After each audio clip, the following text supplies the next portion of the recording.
इसे कहते हैं फाड़ कर रख देना, और ऐसा ही कुछ हुआ भी है, जिससे हम सब देशवासियों का सीना गर्व से चौड़ा हो जाने वाला है। दरअसल प्रधानमंत्री नरेंद्र मोदी अपने यूरोपीय दौरे के पहले दिन सोमवार को जर्मनी में थे और वे जर्मनी चांसलर ओलाफ से भी मिले। इसके बाद दोनों नेता डेलीगेशन लेवल मीटिंग में शामिल हुए। इसमें भारत जर्मनी के बीच ग्रीन एनर्जी पर अहम समझौता हुआ।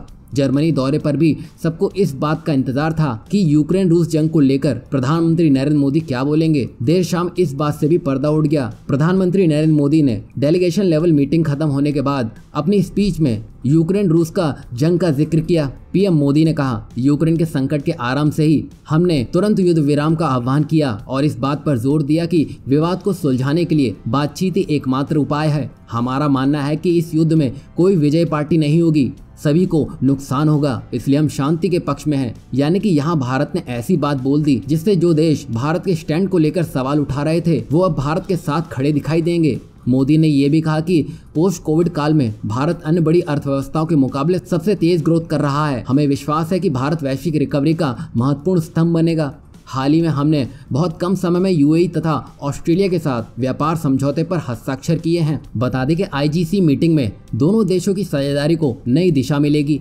और तो और जर्मनी चांसलर ने भारत जर्मनी के बीच ग्रीन एनर्जी और सस्टेनेबल एनर्जी को लेकर एक अहम एग्रीमेंट पर साइन किए। इसको लेकर प्रधानमंत्री नरेंद्र मोदी ने कहा है कि भारत और जर्मनी मिलकर ग्रीन हाइड्रोजन टास्क फोर्स का गठन करेंगे, जिसके तहत भारत को साल 2030 तक क्लीन एनर्जी को बढ़ावा देने के लिए 10.5 अरब डॉलर की आर्थिक सहायता मिलेगी। और तो और भारत यूरोपियन यूनियन के साथ मुक्त व्यापार समझौता करने की प्रक्रिया तेज करने के लिए यूरोपियन यूनियन को एक होने की अपील की है, ताकि मुक्त व्यापार समझौते को अंजाम दिया जा सके। और तो और प्रधानमंत्री नरेंद्र मोदी ने आत्मनिर्भर भारत अभियान में निवेश के जरिए जर्मनी को भागीदार बनाने का न्योता भी चांसलर को दिया है, यानी कि 10.5 अरब डॉलर जर्मनी देगा ही। साथ ही साथ मोदी जी ने आत्मनिर्भर भारत अभियान में निवेश करने के लिए जबरदस्त मास्टर स्ट्रोक खेल दिया है। इस दौरान जर्मनी चांसलर ने भी भारत को एशिया में अपना सुपर पार्टनर बताया है। साथ ही उन्होंने कहा है कि प्रधानमंत्री नरेंद्र मोदी को जर्मनी ने जून में होने वाली G7 बैठक में शामिल होने का भी न्योता दिया है।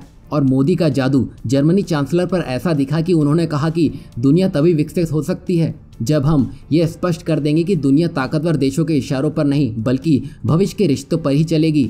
यानी कि यहाँ भारत ने जो जर्मनी में बीज बोया है उसका फल भारत को भर भर कर मिलने वाला है।